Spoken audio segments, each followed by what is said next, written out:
सकाळी सकाळी सगळी कामे आवरली आणि त्यानंतर मस्त चहा ठेवला. सगळ्यांनी चहा बिस्किट खाल्लं आणि त्यानंतर बाहेर पण खूप जोराचा पाऊस सुरू होता. आज काही दिवसभरचं शूट घेतलेलं नाही आहे, तर आज आम्ही गेलो होतो सुवर्णाताईंच्या घरी. तर तिथे दुपारी गप्पा मारता मारता वेळ गेला आणि त्यानंतर मग स्वयंपाकाला लागलो. तर तुम्हाला चला दाखवते मी. सरप्राईज पार्टी जशी झाली ना तशी सरप्राईज मेजवानी आमची, त्यामुळे तयारी चालू आहे. कांदे सोलते, भरपूर खोबरं पण किसलं मी. आणि काय मेनू आहे तो तुम्हाला नंतर सांगू. मेनू नंतर सगळ्यांना कळलं असेल ताई, खोबरं बिबरं बघून. नाही मम्मीच्या थंबनेल वरूनच कळलं सगळ्यांना. नाही अर्चना साक्षी चपात्या करताय, मदतीला आलाय माझ्या. आम्ही दुपारी आलो होतो, गप्पा मारत होतो. नंतर अचानक आमचा पार्टीचा प्लॅन ठरला. अचानक ठरलं आमचं सर्व. आजकाल अचानकच ठरतंय. आम्ही काही ठरून नाही करत, पण अचानक सर्वांनाच एकत्र यायचं राहतं. त्याच्यामुळे अचानक ठरलंय सर्व. आणि माझ्या हातची रेसिपी खायची सर्वांना. ती काय रेसिपी आहे नंतर सांगेन मी तुम्हाला. पारंपरिक रेसिपी. ऐका ना, तुम्ही नंतर सांगेल आणि मी जर थंबनेल दिला तर नाही ग, थंबनेल मध्ये काय फक्त खाताना दिसणार आहे ना ग, काय भाजी ती दिसल का. पारंपरिक रेसिपी, पारंपरिक. तर आता साक्षी आणि मी आलोय मार्केटमध्ये खरेदी करायला. काय खरेदी केल्यावर तुम्हाला दाखवेल. साक्षीने मी पोळ्या केल्या, त्यानंतर ताई आहे ना भाजी करत होत्या.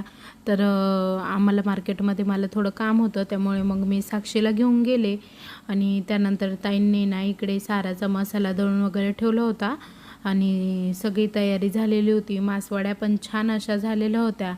तर छान अशी मसाला पण गरम होत होता, तळल्या जात होता छान असा इकडे. हे बघा किती मस्त मासवडी बनवली मी. एकदम छान आहे ना, खानदेशी रेसिपी आहे. मस्त मस्त झाली. पण आम्ही नव्हतो बनवताना, आम्ही मार्केटला गेलो होतो. छान झाली, मस्त. हा, मस्त झालं. खूप खूप खूप महिन्यानी मला असं वाटतंय मी रेसिपी बनवली. पण छान वाटते, भाकरवडी सारखीच वाटते लांबून. आणि रेसिपी पण आहे मासवडीची माझ्या चॅनलवरती, सुवर्णास किचन चॅनलवरती बघा. सर्व आले आता पुढे. आम्ही ताईंच्या रेसिपी बघूनच रेसिपी करत राहतो. ना रस्सा बनवायचा आहे ना, त्याचं वाटण परत ते कढईमध्ये. त्यानंतर स्वयंपाक झाला आणि इकडे सगळेजण जेवायला बसलेले होते. भाऊ, मिस्टर, सौरभ सगळे पण इकडे बसलेले होते. हाय हॅलो, तर शुभ दुपार सगळ्यांना. तर तुमचं स्वागत आहे आपल्या नवीन मराठी यूट्यूब चॅनेलमध्ये. तर आत्ता दुपारी व्हिडिओला सुरुवात करते. तर काल जरा दमून आली होती, त्यामुळे मग सकाळी म्हणजे आराम झाला.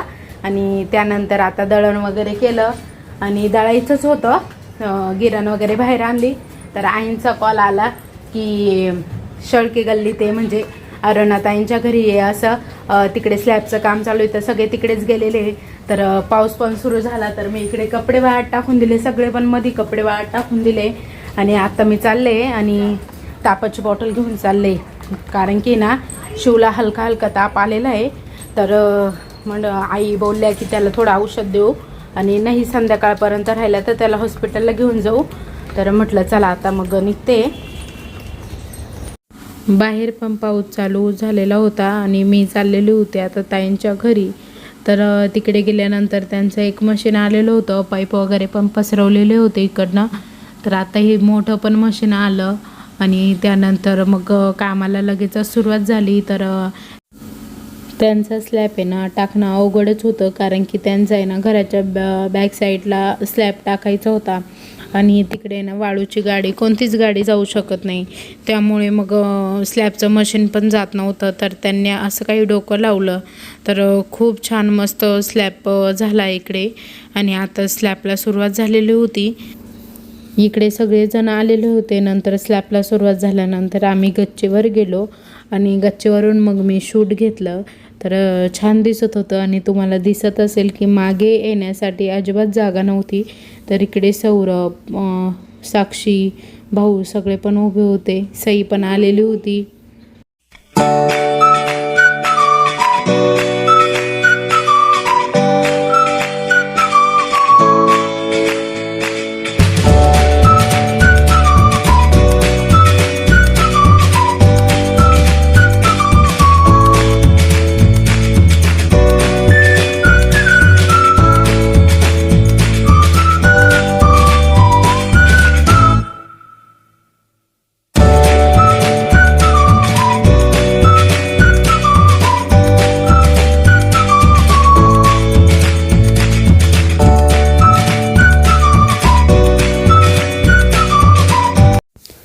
तर इकडे आतला स्लॅब टाकून झालेला होता, तर सगळेजण खिडक्यांमधून बघत होते आणि हा व्हिडिओ तुम्हाला येतोय संध्याकाळचाच. तर मिस्टर गेलेले होते सिन्नरचा मानाचा राजा म्हणजे भोई गल्लीचा राजा, तर त्याचा आगमन सोहळा होता. म्हणजे आमच्याच गल्लीत पुढे आता तुम्हाला 10 दिवस दिसेलच, मी गणपतीचं शूट केलं की टाकत जाईल. तर त्याचा आगमन सोहळा होता, तिथे गेलेले होते ते. तर मलाही जायचं होतं कारण की आमच्या गल्लीतल्या सगळ्या लेडीज जातात, पण मला काही जायला जमलं नाही आणि पाऊस पण होता, त्यामुळे मग मी काही गेले नाही. तर खूप म्हणजे जल्लोषात आणि सिन्नरमधला सगळ्यात उंच गणपती असतो दरवर्षी, तर तुम्हाला दिसत असेल आणि आमच्या पुढच्याच गल्लीत असतो. तर 10 दिवस वेगवेगळ्या प्रकारचे कार्यक्रम हे मंडळ घेत असतं. तर छान अशी मस्त एंट्री झाली आणि इकडे तुम्ही बघू शकता ढोल ताशा पथक आणि DJ वगैरे असं सगळं काही होतं.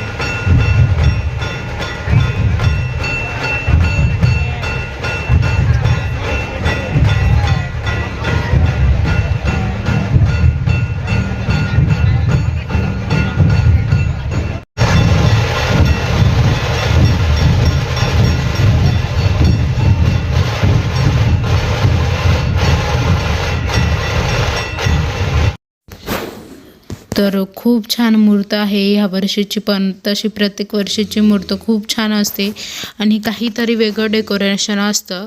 तर तुम्हाला दिसत असेल की मूर्त किती सुंदर होती ते. तर त्यांना परत एंट्री घ्यायची होती, त्यामुळे परत त्यांचं काहीतरी चाललेलं होतं इकडे काम, आणि त्यांनी ना एक संदेश पण दिलेला होता की त्यांनी स्पर्धा ठेवलेली होती व्हिडिओग्राफीची.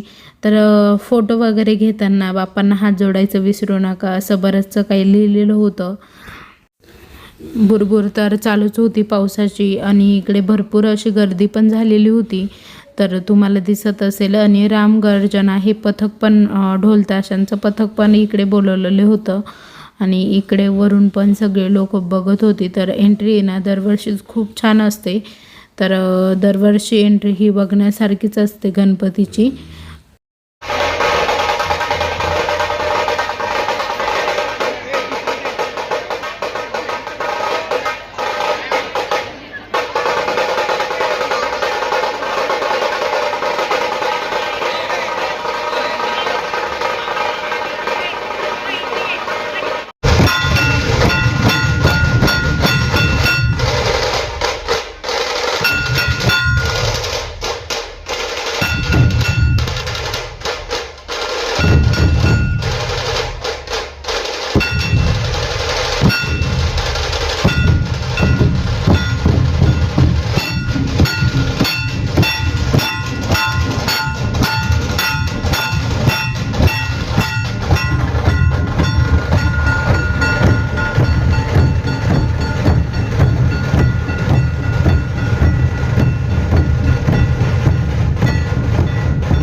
तर इकडे आता गणपतीची परत एकदा एंट्री झालेली होती, तर खूप छान दिसत होता मस्त गणपती. तर आजचा व्हिडिओ इथे संपवते. तर तुम्हाला कसा वाटला ते कमेंटमध्ये नक्की सांगा. व्हिडिओ आवडला असेल तर लाईक आणि शेअर करा, नवीन असल्यास सबस्क्राईब करा. उद्या पुन्हा भेटू अशाच एका नवीन व्हिडिओ. तोपर्यंत बाय बाय.